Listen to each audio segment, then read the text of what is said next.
Yo, what's good? It's your boy, the urban legend, K to the Bird, KGUSA representative all day in the building. And today, man, we're gonna be talking some more facts, not fiction. And the artist we're gonna be focusing on today is LaChat. LaChat, you know what I mean? Legendary female artist.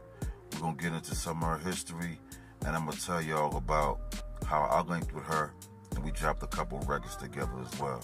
Alright, LaChat. LaChat, aka Chastity Daniels, grew up in Memphis, you know what I mean? Memphis, Tennessee. Born and raised Tennessee girl, real country, real southern, but real thuggish with it as well.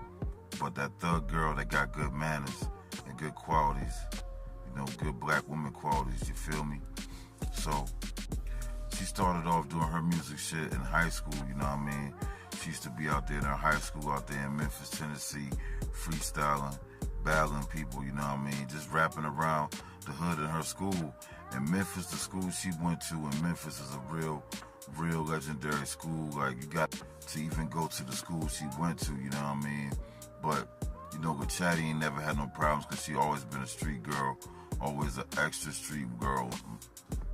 Always been an extra hood chick for no bullshit. But I know she told a story that been on a lot of platforms before about back in the day somebody taking her money when she was a little girl just walking to school. Because like I said, this was a real rough school that she went to, man. A real rough school. Just picture like fucking Joe Clark on Lean On Me type shit. So somebody took her money and shit, but she went back and told her older brother. Yeah, she told her brother, and her brother ran down on dude, man. Ran down on him and fucked him up. And she said when she was there, she saw her brother tearing his ass off. She was so scared for the other dude because she was like, her brother about to kill him, you know what I mean? Her brother came up the hallway, that's why. So she was already born and bred into that. So she been in high school doing her thing, freestyling, and she was starting to make a name for everybody but saying, yo, that girl be going hard at school, man. That girl Chastity. That little girl Chastity, you know what I mean? That's where they get the little chat from. It's little chat, really. But you know how they put the Memphis to a little chat. But yeah, Chastity been out there doing her thing, smashing everybody in the high school. So Juicy J reached out to her. At this time, Juicy J was a DJ, a club promoter, and you know what I mean? He was doing his independent shit already, but not as a collective as 3-6 Mafia. He been Juicy J, the DJ, the hustler, you know, the party promoter, and he made some real records. So he reached out to her, called her on the crib at the house, on the house phone. She answered the phone, and he was like, yo, this is LaChat. And then they got back and forth, and he was like, let me hear something over the phone. Let me spit something. But LaChat, like, she like 15, 16 at the time, man. She's sitting in the house in front of her mom's, like, eating dinner. And when she get on the phone and he like, let me spit something, she like, I can't do that right now. And she hang up on him. And Juicy J, most people would be like, you hung up on that kind of opportunity to work with Juicy J at that time? But she was like, yo, man, my mom was right there, man. I couldn't go hard how I need to. So after she hung up on him, Juicy J called back late on that night and be like, yo, to chat, you know, I heard you really can rap. You know, everybody telling me around the town that you really spit good. You know what I mean? Let me hear something. I just want to see how your talent is, see how you sound. I might want to work with you. So then she went outside, you know. Her mom's been already sleeping and shit, so she gave him them bars, and he was like, yo, come out to the studio tomorrow. We gonna work. And ever since that day, man, she working with Juicy J since that moment. And then, you know, like when Juicy J and DJ Paul merged together and brought 3-6 Mafia together as collective, she was a part of the artists that Juicy brought in, you know. Juicy brought Project Pat in, Juicy brought LaChat in, and Juicy brought a couple other people in as well, but those the main two people that Juicy brought into 3-6 Mafia. So from that moment on, she been on every album that they ever did, On the first album they did, Mystic Style, she was on there doing her thing, representing, holding it down for the South, you know, bringing that lyrical shit. And a lot of people will always wonder, like, you know, how come I only knew about Gangsta Boo and 3 6 Mafia? Well, that means you've been a casual fan, because if you've been a real fan listening to every album they put out, like, she was on every album, and her and Gangsta Boo sound different, you know what I mean? Gangsta Boo, rest in peace, is a full legend, you know. She got her own style, and when 3 6 Mafia first came out, she was the artist that stood out the most in the group, not Juicy and not Paul. I would say you gotta give it to Gangsta Boo. She was a major pillar in its success when they went commercial, or not commercial, went global. So rest in peace to Gangsta Boo. But LaChat used to always hold her own with Gangsta Boo on the tracks. If Gangsta Boo was on that same album killing some shit, LaChat always on that same album killing some shit, you know, with some good shit, lyrical shit. And she got that tone, she got that voice, and her shit just hard, and the way she ride the beat is dope. So after the Mystic Styles album, you know what I mean, they put out, you know, When the Smoke Clears album, and 3 6 Mafia as a whole. And when they dropped When the Smoke Clears album, she was featured on that album a lot more than the first album. So then people were starting to recognize, like, yo, that girl LaChat kind of hard.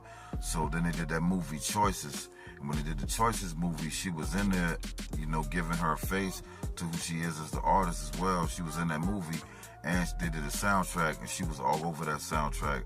The best part of that soundtrack, in my personal opinion, is like her Project Pat songs, you know.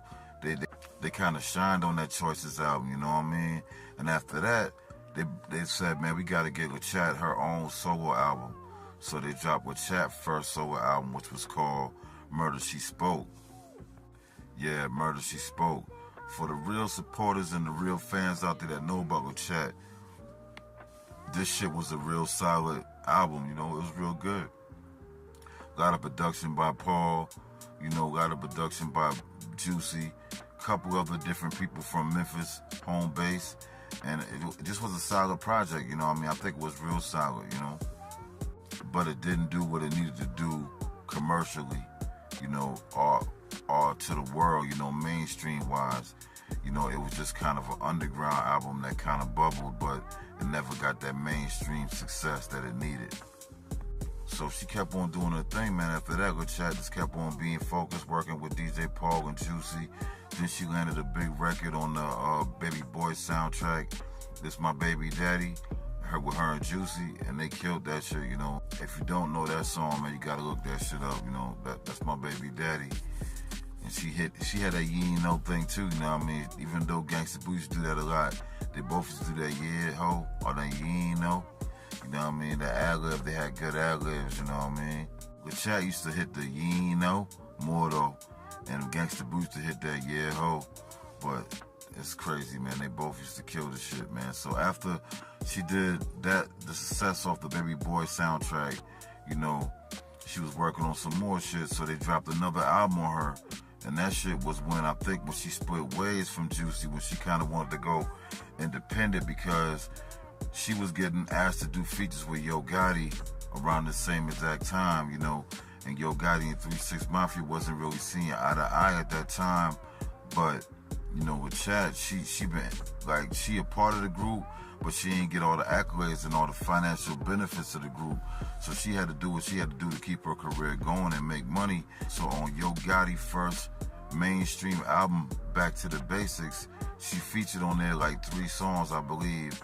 3 songs, and she wanted to go independent, so she had to go independent by herself to do the shit with Yo Gotti, because Juicy J and Paul wasn't having that shit at the time, you know, when they had a disagreement with Yo Gotti. But anyway, after she did a couple songs with Yo Gotti, she had a buzz on the mixtape circuit, you know what I mean? She did a lot of songs with Gotti, she did a lot of songs with Gucci Mane. She did like a whole damn near project with Gucci Mane. There's so many songs she did with Gucci Mane around this time. But after all of that success, she dropped an independent album called The Hood Homegirl. Yeah, The Hood Homegirl. If you never heard The Hood Homegirl, you should look that up, man. It's a real solid project. You know what I mean? It didn't do what it was supposed to do commercially.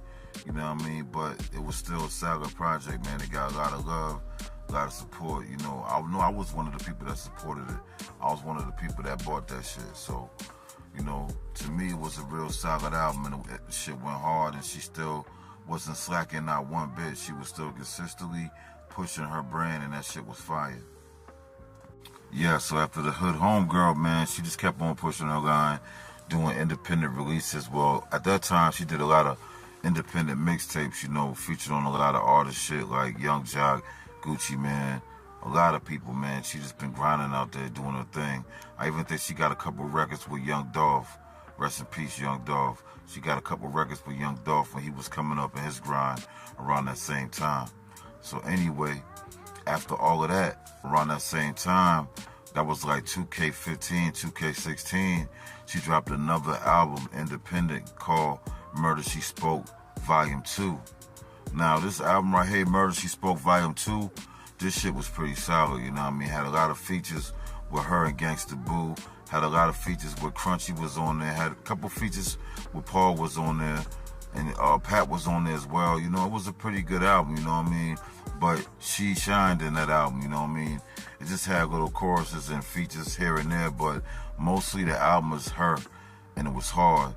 And I like the records that she did with Gangsta Boo around that time, because right after that, her and Gangsta Boo did an album together, a collaboration album together. It was a mixtape originally, but it's like an album because it had all original beats, all original music, and all original lyrics. But back then, niggas used to give that shit out for free if they've been really just wanting that project to be pushed. But this was like a real album, and that shit was, you know, with her and Gangsta Boo. Classic album, it was the Witch Project. You should look that up too, you know, it was hard. But anyway, after that, man, she just been doing her thing, independent, grinding, you know, still living in Memphis, still living in Tennessee. She worked with a lot of independent artists that I've known personally, a lot of independent artists that I've worked with. She worked with a lot of people, you know what I mean? She very humble, like to show love to people that she like their creativity. You know, she one of them people that I say, she put the music first over the fame and popularity and shit like that. So, at the time, in 2016, 17, that's when I first, you know, linked with Pat. Matter of fact, me and Pat met in 2015. And we was there doing our shit, doing our music, me and Project Pat. And, you know, one time I reached out to her and I was like, you know, I was doing something with Pat at the time. We was in Atlanta doing a video. So I reached out to her and I was like, yo, you know, I want to do something with you. And then she'd be like, I'm going to hit up Pat and see if everything cool and see if you really who you saying you is and you and Pat really cool like that and you rocking. And I, you know, maybe I'll be interested in doing it with you. That's what she hit me up with at first. Then she said she talked to Pat and she said, Pat said you was a good dude. You know what I mean? Y'all did a lot of good business. And you know what I mean? He said you like fam. So she treated me like fam as well. You know what I mean? We chopped it up on the phone, you know, exchanged information, you know, just kept a good rapport at that time. And then about a year or two later, maybe 2 years later, I was working on a certain project at the time, and I was working with this artist, new artist I was trying to bring into my team that I was working with named The Hustler's Wife, and she a female artist, but she sing that hard shit. Kind of reminds me of the way LaChat raps. So I was like, yo, it'd be good to have LaChat on this record, because my homegirl, The Hustler's Wife, she never really put nothing out there majorly, so nobody really had heard of her at the time, besides in my area independently, because, you know, she been doing her independent thing, performing at shows and shit like that, and performing at bars and clubs. That's how I met her. And, you know, I was just like, yo, I want to get her in the studio and try to put something out, really, like some real shit with her, like some real professional shit. So I said, what other artist would go good with this hard-ass female singer that I got? And I said, it gotta be LaChat. So I reached out to LaChat and I was like, you know, there's somebody I'm working with, and I said, I'm gonna sing you the chorus. Let me know how you think she sound. And LaChat loved it, and she was like, man, I'm jumping on this immediately. Let's do the record for it. You know, we were supposed to do a video for it and everything, but somehow, you know, it was around that COVID time shit. We couldn't really travel out there and make the video happen with The Hustler's Wife. But we got the record done, man, you know, and that record was called Alpha Boss. Alpha Boss. You know, that was a real hard record that we did. Me, LaChat, and the Hustler's Wife. LaChat came through, murdered the verse. You know what I mean? The beat was produced by King Kevin in Atlanta. Shit was a banger, man. Shit was some fire.